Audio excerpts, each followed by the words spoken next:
Donald Trump has lost control, and he knows he has lost control. Donald Trump has lost control of everything he thought he could control. He lost control of his war in Iran as soon as he started it.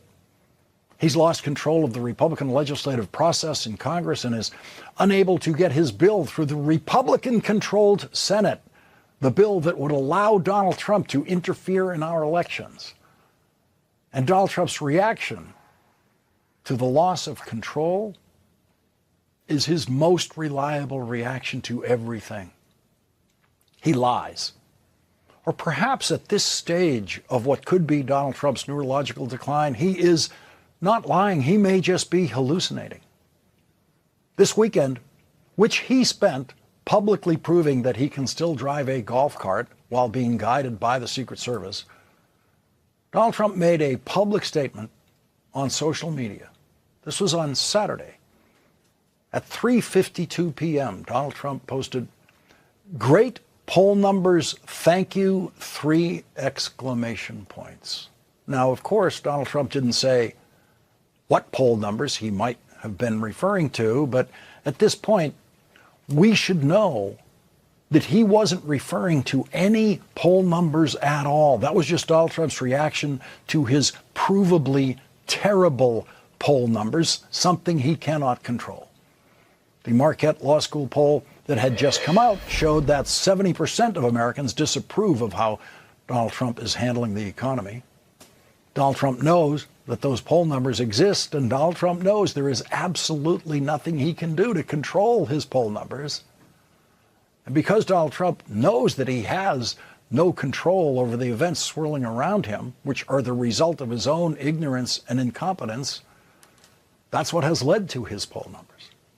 And we have breaking news reporting, as Rachel just indicated. We have breaking news reporting tonight about something else Donald Trump has lost control of. His choice of airplane. And it's much worse than we thought. It was widely reported that when Donald Trump left the NATO summit in Turkey last month, he did not use the 747 that the dictator of Qatar gave to Donald Trump as a gift. Important reporting by the New York Times and others showed that the Qatari jet does not have all of the equipment, including the security equipment, on the real Air Force One, which then arrived in Turkey apparently to take the place of Donald Trump's favorite new plane for security reasons. But tonight, in what was first exclusively reported by the Washington Post says, an Iranian assassination threat against President Donald Trump prompted an extraordinary operation last month in which he flew secretly from Turkey on an alternate military aircraft while the White House said he was aboard Air Force One, the Washington Post has learned. The clandestine mission, which has not been reported previously, was carried out unbeknownst to journalists and some White House staff members who believed they were on the same plane as the president, according to material reviewed by the Post, a U.S. official familiar with the operation and another person with knowledge of the president's travel. In Ankara, Trump boarded the old Air Force One jumbo jet in view of television cameras. He was secretly shuttled minutes later to a smaller plane, an Air Force C-32A, via an airport catering truck, typically used to load meals and other supplies pre-flight, according to the U.S. official and corroborating material reviewed by the Post. That made Air Force One a decoy, with media and some White House staff aboard, the official said. The operation occurred a night after U.S. forces renewed military strikes on Iran at Trump's direction following a breakdown of negotiations between Washington and Tehran. A White House spokesperson did not deny the Washington Post's reporting and instead issued a statement simply saying, as the president has said recently, there are many enemies of America who have their sights on him, and we use every tool at our disposal to address those threats. There are many, many ways for Donald Trump to experience just how much control he does not have.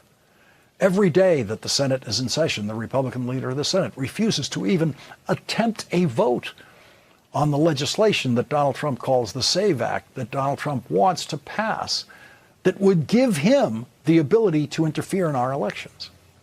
And every once in a while, Donald Trump issues a threatening social media post about passing that legislation in the Senate, and then he does absolutely nothing because Donald Trump cannot control the Republican Senate to give him everything he wants legislatively. And imagine, just imagine tonight, what a loss of control Donald Trump must have been feeling in Turkey when he was told that he not only could not fly on the Qatari jet that he illegally accepted as a gift from a dictator, but he could not fly on Air Force One. The Washington Post reports numerous people participated in the deception, some unwittingly, and journalists who thought they were traveling with the president aboard the Legacy Air Force One were not notified that he had changed aircraft or made aware of the extent of the threat on Air Force One, the U.S. officials said. The new Air Force One jet gifted by Qatar departed Turkey first early in the evening of July 8th. Trump then boarded the Legacy blue and white Air Force One at dusk, waving goodbye on camera, to exit that plane without being seen by those uninvolved in the operation.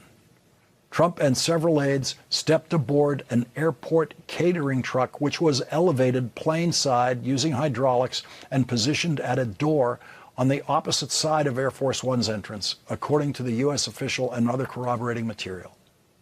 It's not clear how Trump moved from the C-32A to the Legacy Air Force One after landing, but he appeared before television cameras and descended external stairs from the Legacy Air Force One about 10:56 p.m. And so Donald Trump had no control at all of how he traveled away from that NATO summit. No control. In a plane he never wanted to fly in, moving on a catering truck from one plane to another to do that, because Donald Trump was not in control of that situation. And we are now at day 164 of the war that Donald Trump started and cannot control. Donald Trump wanted this war to be over in days. Donald Trump's initial public estimates of how long his war would take were given in days and sometimes at the most in weeks. He never said it would take 164 days. Along with all of the usual pressures to end an unpopular war, Donald Trump faces the political pressure of the coming election, which is now 85 days away. The best measure to use when trying to project how much longer a war will last is to consider the negotiating positions of the warring parties and ask how long it would take for those negotiating positions to get close. When Donald Trump began his war, his negotiating position for ending his war included a complete change of governing regime in Iran and a promise that the new regime in Iran would never develop nuclear weapons, something that the regime in Iran had already promised and put in writing in a deal negotiated by Secretary of State John Kerry on behalf of President Obama. That nuclear deal, in which Iran promised to never, ever, ever develop a nuclear weapon, was working perfectly when Donald Trump, in his first term, decided to withdraw the United States from that agreement. And so, Donald Trump's opening negotiating position in his war was for Iran to please agree to what Iran had already agreed to with President Obama. And 164 days later, the warring parties have never been farther apart. And Donald Trump cannot even pretend to have the slightest bit of control over what happens next. You said this last round of talks was Iran's last chance before decapitation. So what now? What comes next? You'll find out. You'll find out. That's today. That's the best Donald Trump can do today on day 164 of his war. You'll find out, meaning Donald Trump has no idea what comes next. The reporter's question was, what comes next? And what came on Saturday were new demands by Iran that we know Donald Trump could never agree to, especially the first one, which was never threaten Iran verbally or otherwise and never insult the sacred values of this nation. That would not be difficult for any other president if ending a war was at stake, to promise to not insult the country or attack or threaten the country. On Saturday, the Secretary of Iran's Supreme National Security Council issued 6 new demands on the United States to end the war. Those demands included, first of all, to never threaten Iran, and then 2, permanently end its wars and aggression against Iran and Iran's allies in Lebanon, Palestine, Yemen, and Iraq. 3, withdraw its naval blockade and its military forces, naval and air, from the vicinity of Iran. 4, fully compensate Iran for the damages caused by the 2 aggressive and imposed wars. 5, lift the cruel and illegal sanctions imposed against the Iranian nation. 6, immediately and unconditionally release Iran's frozen and seized assets. The Iranian dictatorship knows how impossible some of those demands are. Here is what one of Donald Trump's former defense secretaries from his first term, Mark Esper, said yesterday about those demands. These demands they've now raised last night show that they are emboldened, that they feel confident about their position in the world. The Iranian regime knows that that list of demands that they put out actually says, what the subtext is. And what that list of demands says from Iran is, we are not 85 days away from negotiating a peace agreement with Donald Trump.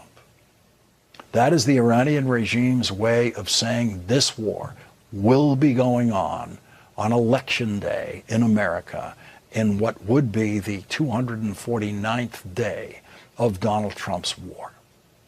And with all of the negative factors facing Republicans on election day, it is impossible tonight to calculate just what the 249th day of Donald Trump's war will feel like to voters on election day. The one thing that is certain is that it will feel worse than it feels today on the 164th day.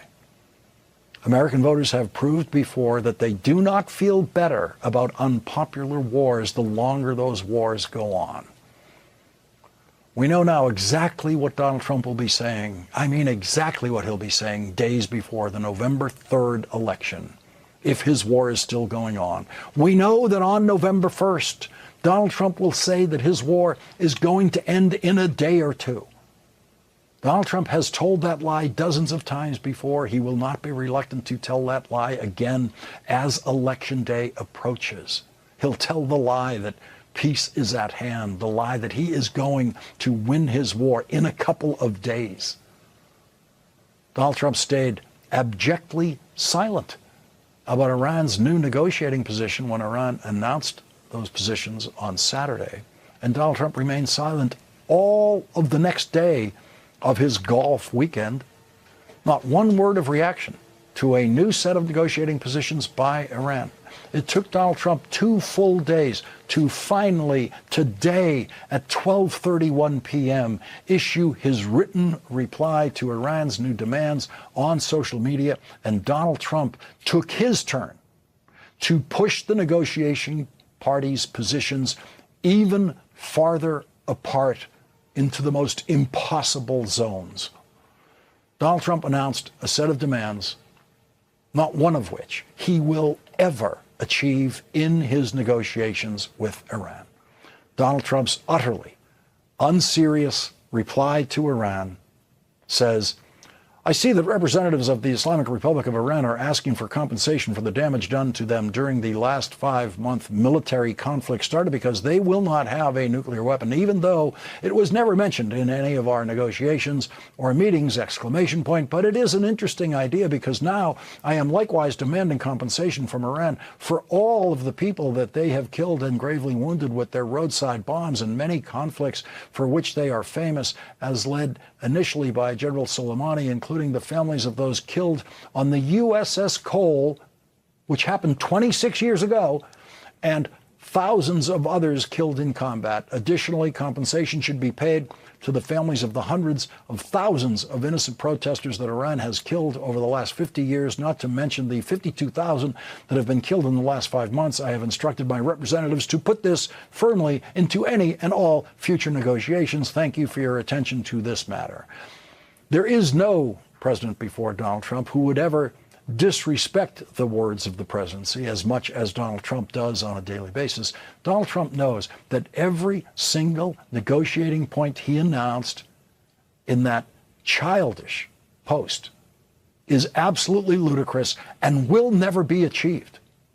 And he ended that post by saying, I have instructed my representatives to put this firmly into any and all future negotiations. The news media has often referred in the past to presidents drawing red lines in foreign policy. And then the news media eagerly tries to detect any faltering in that president's view of that red line when it comes to the president's so-called previously announced red line. No one in the news media will ever consider holding Donald Trump responsible for failing to get compensation for every American killed in combat in Iraq, which is what he's asking for, without actually using the word Iraq in that post, or any of the things Donald Trump is demanding compensation for now. Because all, and I mean all, 100% of the American news media knows that Donald Trump is a joke, including the sections of the so-called news media who fully support Donald Trump.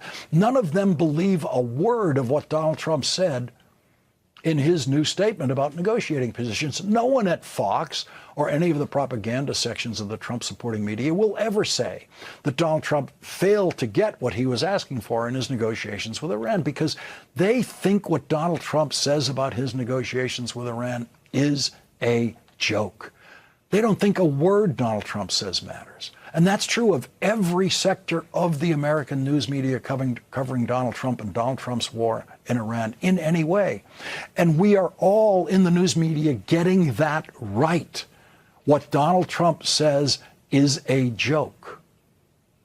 We all know that. The entire news media does. And that's why Donald Trump can say things like this. Can you give us any estimate of when you think the Strait of Hormuz will be part of it's open now. We're taking a lot of shit. It's open now.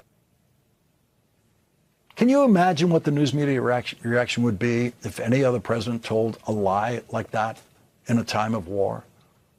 The Strait of Hormuz is open now. The Wall Street Journal reports for weeks President Trump has been laying the groundwork to declare victory in the Iran war should Tehran fully reopen the Strait of Hormuz, even floating the idea privately to senior aides that he's willing to walk away without a nuclear deal, U.S. officials said. But that scaled-back objective became more difficult when Iran insisted Saturday on its highest price yet for permitting the free flow of traffic in the waterway, seeking billions of dollars in U.S. payments, the removal of American troops from the region, and an end of the U.S. naval blockade, among other things. Iran's ability to essentially choke off the waterway through sporadic missile and drone attacks has proven to be powerful leverage for the country, stalling commercial traffic and roiling global oil markets. Trump has declared repeatedly in recent weeks that the Strait of Hormuz was already fully open, but each of those promises has proven premature. That's a nice word for it, premature. Iran does appear to be making progress in a negotiation about the Strait of Hormuz, but not with the United States. The New York Times reports Iran and Oman have been negotiating an agreement on the future management of the Strait of Hormuz, which sits between the two countries. Iran effectively closed the strait in retaliation for being attacked by the United States and Israel in February.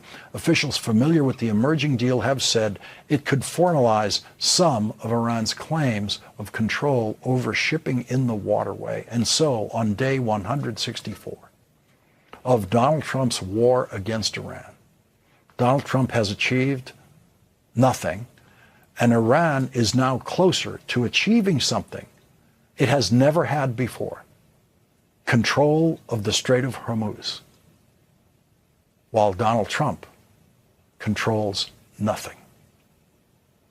Leading off our discussion tonight is Democratic Congresswoman Maggie Goodlander of New Hampshire. She's a member of the House Armed Services Committee and a former U.S. Navy Reserve intelligence officer.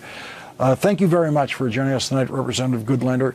What is your reaction, first of all, to this breaking news tonight that we learned of Donald Trump not just having to switch from his illegally obtained plane from the Qatari dictator to the real Air Force One, but to just pass through Air Force One, get on a catering truck, and ride over to another Air Force plane to secretly fly out, because that's how much of a threat Donald Trump was in beyond his control when he was in Turkey.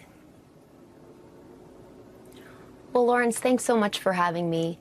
Look, this is a president who is totally out of control and who's using really the most profound and powerful tools in the world in direct response to what he perceives to be attacks on his own ego.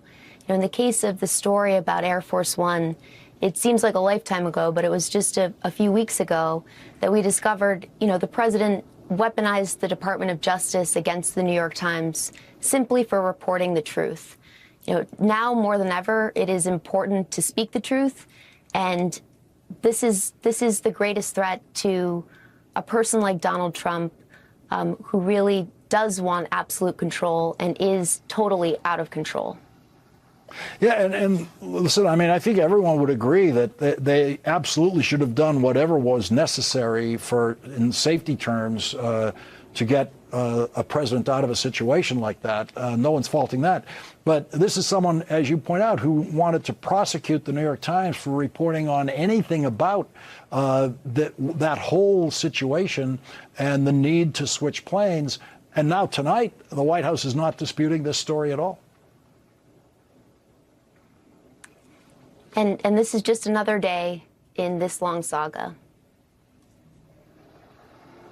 As we go toward the election, does it feel to you, when you see the negotiating positions of both parties as of tonight, on each side more extreme than they have been at any point before, Donald Trump's positions and Iran's positions, does this seem like something that's going to be a negotiated solution before Election Day? Lawrence, it really doesn't. And I've been thinking today, being in O'Donnell, you might remember this old Irish joke of a hapless tourist wandering along the Irish countryside. He happens upon a farmer and asks, "How do I get to Dublin?" And the farmer looks at him and scratches his head and says, "If I were trying to get to Dublin, I wouldn't start from here." And that, to me, really sums up the situation that President Trump has put us in. He's left us with two horrendously bad options. One, to continue a war that has been bad for the American people, and the second option being stomaching a deal that will be bad for the American people. And no reasonable person, no commander-in-chief truly in command and honoring the Constitution would put our country in this situation. And now is a time for serious people, not for semi-negotiating or low-keying it, as the president has said. It's a time for serious people to actually rally the world around our cause. And that is unfortunately not what we have. And that's the tragedy of the situation, that you go to war with the president that you have, and we have never had a more ineffective and dangerous president. In our next segment, we're going to talk to Edgar Weissman about Donald Trump's inability to control the criminal prosecutions that he wants. You were the victim of one of those. You're one of the people in Congress who simply joined in a video telling the American military that they do not have to follow illegal orders. Donald Trump wanted you prosecuted for that and failed in that. What do you take away from that experience? Well, Lawrence, I served at the Justice Department for years. It was one of the best experiences of my life to work alongside patriotic, nonpartisan public servants who really looked to two things when bringing cases: the facts and the law. And so for the president to become so unglued by what we said, which really at bottom was a restatement of a bedrock principle of American law. The message was follow the law. And our law, a bedrock principle of law, is that in this country, our service members do not blindly follow orders. They follow the law. And that's what makes us truly great as a country. But for the president to become so unglued by that really speaks volumes to how the playbook is being executed. This is a playbook that is about silencing, about trying to intimidate, and trying to derail people who are simply doing their jobs, whether it's members of Congress or journalists or nonpartisan public servants. This is a time now to be more committed than ever before to that basic mission. And I can tell you that these threats, this effort to derail us, has not worked and will never work. We love this country, we love our Constitution, and we will always have the backs of our service members. Representative Maggie Goodlander, thank you very much for starting off our coverage tonight. Thank you, Lawrence.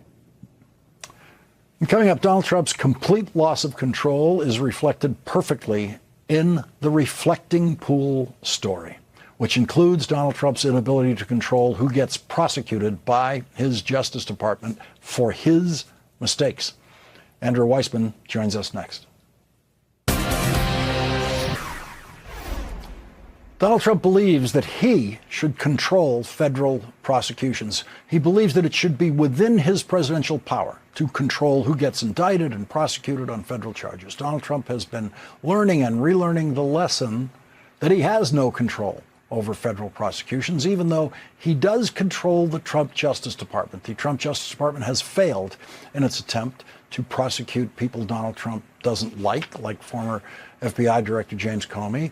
And the Trump Justice Department failed in its attempts to prosecute New York State Attorney General Letitia James. And most recently, the Trump Justice Department failed in their attempts to prosecute three-time Olympic athlete David Hearn on vandalism charges for something done to the reflecting pool, which no one quite knows what Hearn's accused of, which has been gravely harmed, actually, by everything Donald Trump has done to the reflecting pool. Last week, Donald Trump's incompetent U.S. attorney in Washington, D.C., had to drop her attempted prosecution of David Hearn on vandalism charges involving the reflecting pool.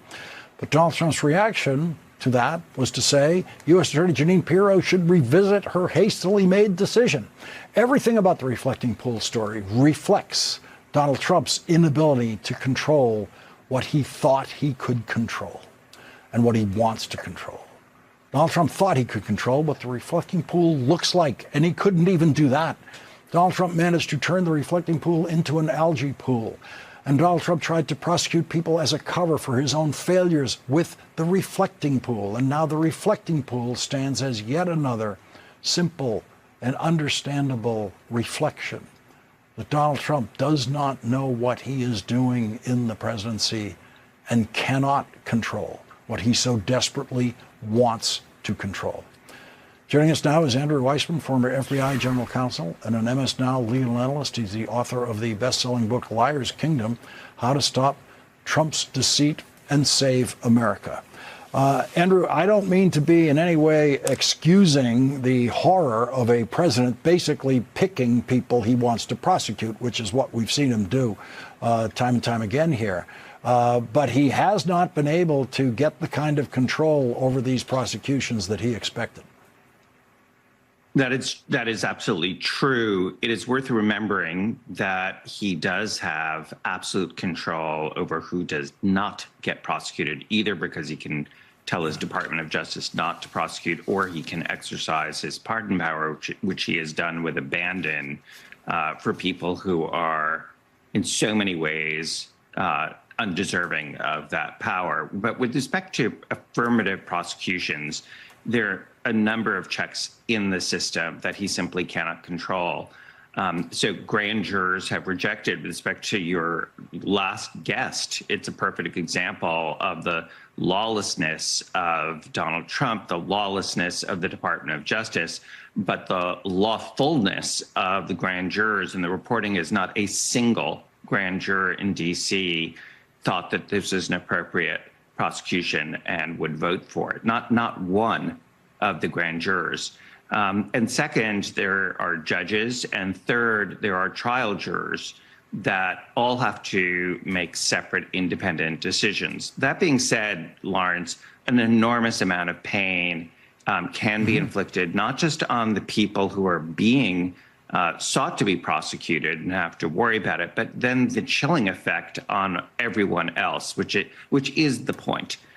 So from Donald Trump's perspective and the Department of Justice's perspective, and I hate to even call it that at this point, it's sort of a win-win. It's a win if the case can actually go forward, but the deterrent effect is going to be there. So Jeanine Pirro is one of Donald Trump's favorites, had been up until she was forced to drop these charges in the reflecting pool case. What do you think other federal prosecutors around the country see when they see even Jeanine Pirro giving up and dropping one of these cases? Well, just like the reflecting pool writ large, it's an example of the incompetence, the gross incompetence of that office. They're trying to blame the Department of the Interior, but the job of the prosecutor is to examine and kick the tires before the case is brought, not after.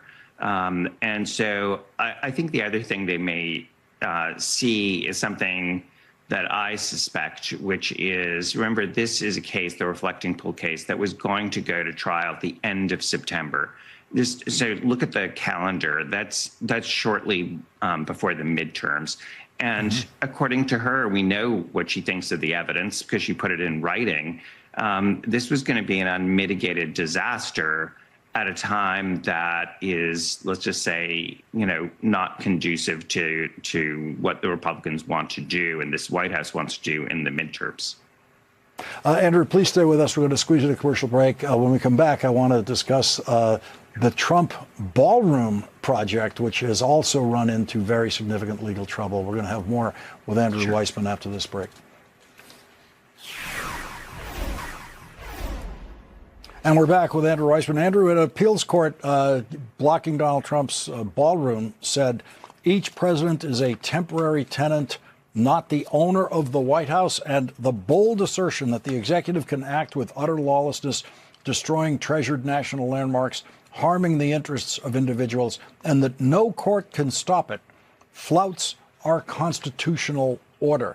Andrew, this feels like one of those decisions where you get to say, yeah, okay, this is what we thought the world was. Absolutely. So it's beautifully written. It is a 2-to-1 decision. It starts there by noting that it is a piece of public property, the White House. It is owned by the people, is controlled by Congress, not by the president, any president. And I just want to read one sentence from the decision that's just so beautifully written. We are aware of no instance in American history in which a president unilaterally and using privately collected funds demolished substantial portions of the White House that Congress authorized to be built and American taxpayers paid for until now.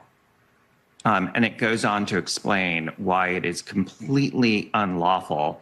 And the position of the government that you referred to, Lawrence, which is that you can do nothing to stop us. That was the position to the court, even if they had knocked down the Statue of Liberty, was rejected soundly in this 2-to-1 decision by the court.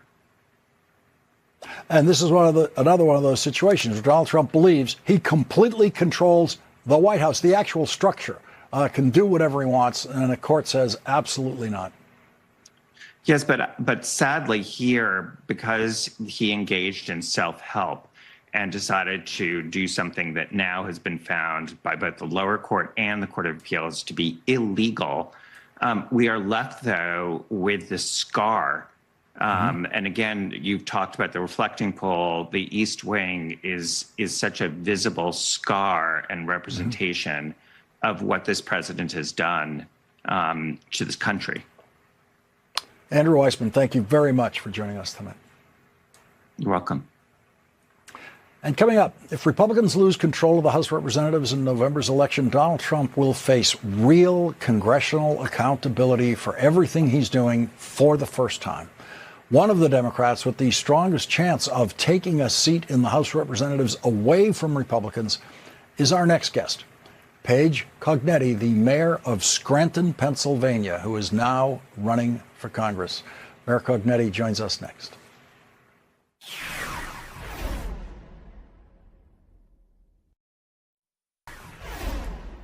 The Cook Political Report, which has been closely and impartially studying congressional campaigns longer than anyone else in the business, has 19 seats in the United States House of Representatives listed as toss-ups in the midterm elections. One of them is Pennsylvania's 8th congressional district. The most recent polling, sponsored by Democrats, is showing Democrat Paige Cognetti with a narrow 2-point lead over Republican incumbent Rob Bresnahan. PBS reports the race between Cognetti, the mayor of Scranton, and Bresnahan is considered one of the Democratic Party's best opportunities to pick up a seat in the November election. In its bid to take control of the U.S. House and block President Donald Trump's agenda, Trump has made data centers a top priority to help the U.S. compete against China for AI superiority. However, communities across the U.S. have fought many of the projects, including in northeastern Pennsylvania, where complexes of data centers and new high-voltage transmission lines are planned. Fights between communities and developers have landed in court. In her latest campaign ad, Paige Cognetti compares Pennsylvania's coal mining history to the development of data centers in the state. The coal and shale beneath our feet powered this country. We know what that's worth. We know what it costs. Big companies have come before, take what they wanted, and left us with their mess to clean up. Now it's data centers. Here's the deal. Big tech needs to pay their own way, not hide behind NDAs. No tax breaks. Don't raise our electric bills. Don't poison our water. And hire local, union labor. You can't meet that? Goodbye. Then get out. I'm Paige Cognetti, and I approve this ad. This is our home. We are not for sale. Joining us now is Mayor Paige Cognetti of Scranton, Pennsylvania. She's the Democratic candidate for Pennsylvania's 8th congressional district. Thank you very much for joining us tonight. Your position on data centers is not that you're not saying ban them. You're saying here is what they need to comply with. Thank you. Yeah. You can do this in a way that works. We have projects in Pennsylvania. There's one down in Berwick at a nuclear site. There's one in Southwest at a decommissioned coal plant. The people that are running those data center projects have been at the table with the localities, with union labor from day one. We can make that work. If there are community benefits, if those companies are building these away from schools, away from where people live, if they're showing that they are going to build their own energy infrastructure, they're not going to poison our water, we can do this in a responsible way. The ones that are being proposed here in northeastern Pennsylvania are disqualifying from the very beginning. Every auditorium I go to, every meeting I've sat through, the folks on the dais has said, oh no, we can't tell you who we are. We have an NDA. If you can't tell us who you are, we cannot give you permission in our localities in northeastern Pennsylvania to build a data center. There's a way to do it responsibly. That's not what's being proposed here in our region. Do voters see this as a partisan issue? Do they perceive Donald Trump to be someone who is trying to push those data centers into their neighborhoods? I've spent a lot of time in these meetings over the last 10 months or so. Folks leave their political stripes at home. It's actually something that is giving me a lot of hope for the future, that we can mend some of the fabric of our country. When you see people fighting for each other, for their neighbors, even though I know in these rooms it is split down the middle who people voted for in 2024. This issue is bringing back folks together, fighting for each other, fighting for their neighbors, their family, their health, air quality, water quality. So I don't see it as a partisan issue. I see it as a vehicle for people to come together, fight together. And there's a lot of anger out there about a lot of things. Costs are one big thing that's coming through here. Utility costs are already through the roof in our region. The data center fight is part of that. Corruption is also a part of that. It feels like these companies that are hiding behind NDAs are coming in to exploit us. It's not development, it's exploitation. It feels that way, and folks are really viewing this in a nonpartisan way, in my view.